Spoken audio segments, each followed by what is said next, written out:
In 1964, the Beatles had taken America by storm.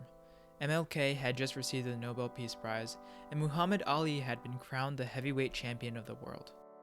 But just 25 miles from the heart of New York City was a small and quiet town of Holmdel, New Jersey. There, in this town, stood a large antenna measuring 50 feet wide and 40 feet tall, shrouded by a dense forest of trees that didn't have an inkling of the gravity of what was taking place within them. Two radio astronomers operated this antenna, Arno Penzias and Robert Woodrow Wilson. It was a quiet May morning, and while the birds sang and the deer emerged from the trees, the two radio astronomers sat in the cockpit of the antenna and recorded this sound. Unbeknownst to them at the time, this was the echo of the Big Bang over 13 billion years ago, and they were the first people on the face of the Earth to hear of it. A decade later, these two astronomers were awarded a Nobel Prize in Physics in 1978. And now, 50 years later, my friend Aeon and I have embarked on a journey to uncover our small town's history and its discovery on a fateful spring morning half a century ago.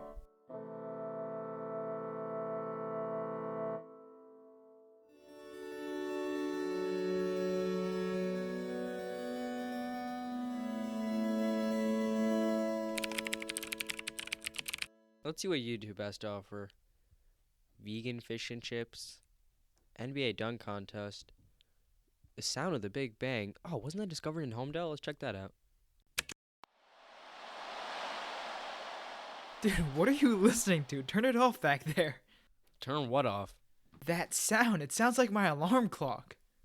This isn't an alarm. According to YouTube, this is what the Big Bang could have sounded like. The Big Bang? Oh wait, isn't that the TV show? Those guys are so funny. What season are you on? No. It's not the TV show. I'm listening to the sound of the actual Big Bang. What on earth is the actual Big Bang? It's not even just the Earth. It's the whole entire universe. The Big Bang is an explanation to the origin of the cosmos, and the evidence for it was found in our own town, Holmdel, New Jersey. I mean, isn't it pretty cool that the evidence for the beginning of literally everything was found just down the road from my house? Yeah, well, kinda, I guess. I mean, are you sure it's Holmdel? We have a pretty boring town. It's literally just farmland. Well, that's true. You know what? I've actually heard that one of the original researchers still lives in Holmdel. Would you believe it if he told you himself? I mean, sure, that'd be cool, but low-key, I still don't believe you. Over the course of a couple of days, we scoured the internet and the 20th century phone books and called hundreds of numbers of what could be either of the original researchers, Dr. Arno Penzias and Dr. Robert Woodrow Wilson.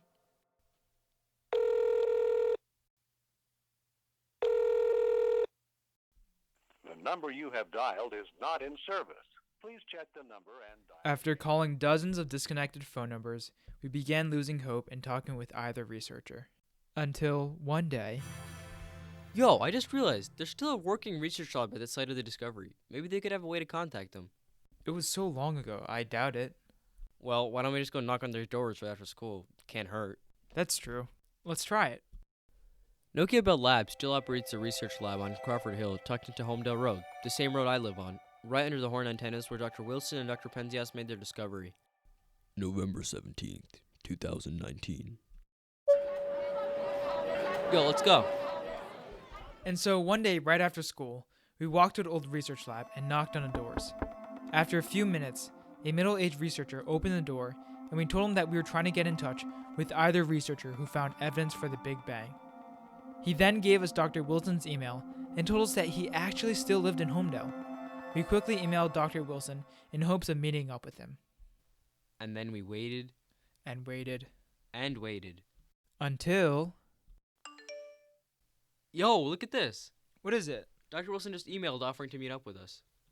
December 23rd, 2019. Hey, Dr. Wilson! It's been a grind trying to contact you. Where are your manners? It's a pleasure to meet you, Dr. Wilson. Anyways, this is my friend, and he doesn't know about what you've achieved in Holmdel. I know a little bit, but I would love to learn more. Can you introduce yourself? Okay, I'm Robert Wilson. I grew up in Houston. I went to school at Rice and then Caltech. And in getting my PhD, I started working in radio astronomy to do a thesis. And I was hired by Bell Labs partially as a radio astronomy and partially to do AT&T's telephone work. And in the course of doing the astronomy the first few years, Arno Penzias and I discovered the cosmic microwave background radiation, which is radiation left over from the Big Bang. And we were later awarded a Nobel Prize for that. Whoa. So because you found evidence for the Big Bang in Holmdel, you're saying that you're a Nobel Prize Laureate? Yeah, he and Dr. Penzias both won the Nobel Prize in Physics in 1978. But Dr. Wilson, how did Holmdel even get into science in the first place? So radio astronomy was actually discovered in Holmdel, just because Holmdel was a nice place with no radio interference and close enough to New York City that it was an easy expansion for Bell Labs. You know, I've actually thought that the opening of Chipotle just 4 years ago down on Centerville Road was a defining moment of Holmdel history. Man, I would never think that evidence for the origins of the universe would be found here. It's kind of a backward way for Holmdel to get into science, I guess, by being open with no radio. But I think that's why it happened. Hold on. Before we go any further, let's take you guys back half a century ago to the story of two young astronomers, Bob Wilson and Arno Penzias. May 20th, 1964. In the early 1960s, Dr. Wilson and Dr. Penzias set off to measure the minimum brightness of the sky using the Holmdel horn antennas.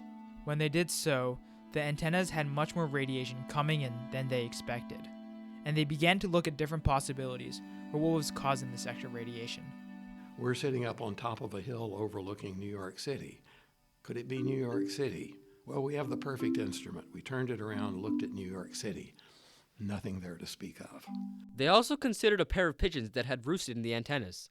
They had deposited a lot of white dielectric material, as we called it, in the antenna.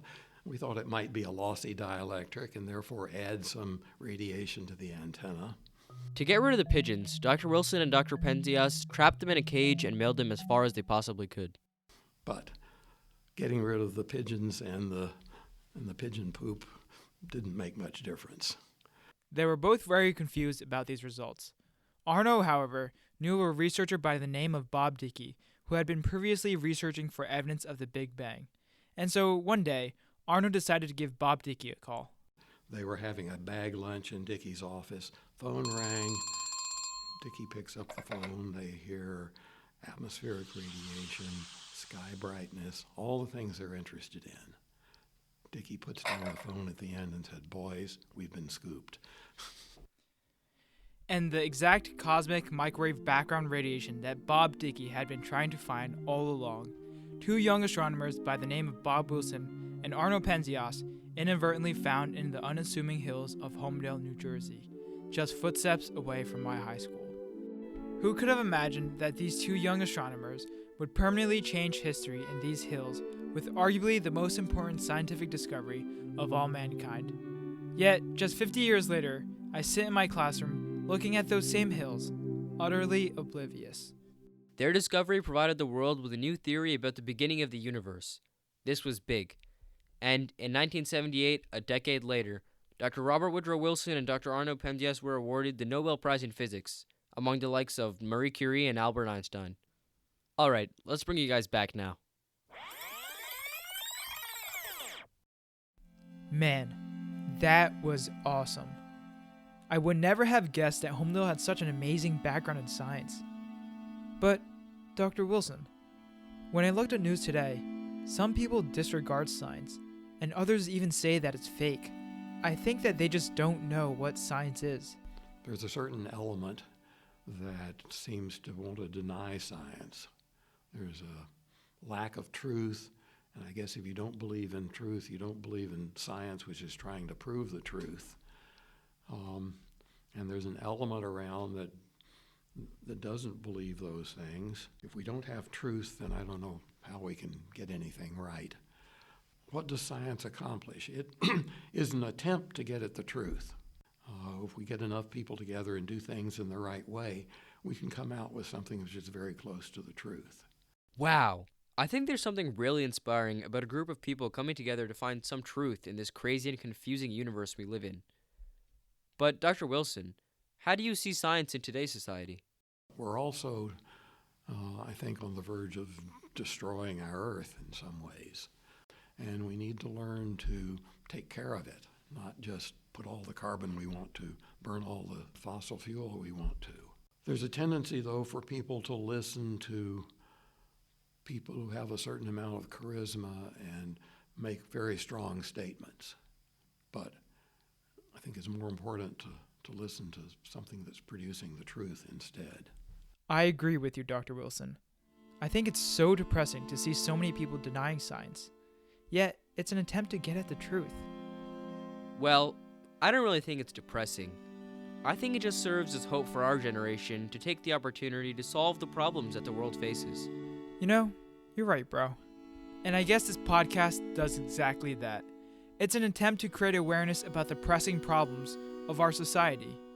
I'm truly excited to see what our generation can do. Exactly. Same here, bro.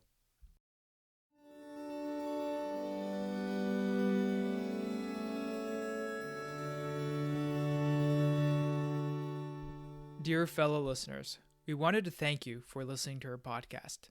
Although this episode is finished, our journey does not stop here. When we met with Dr. Wilson at our high school in December of last year, he expressed a strong desire to preserve our town's scientific history. Since March 2020, my friend and I have gotten in touch with the mayor of Holmdel to commemorate the achievements of Dr. Wilson and Dr. Penzias through a physical exhibition and raise awareness about their discovery for generations to come. Signing off with sincere gratitude, Daniel, Aeon, and Madeline.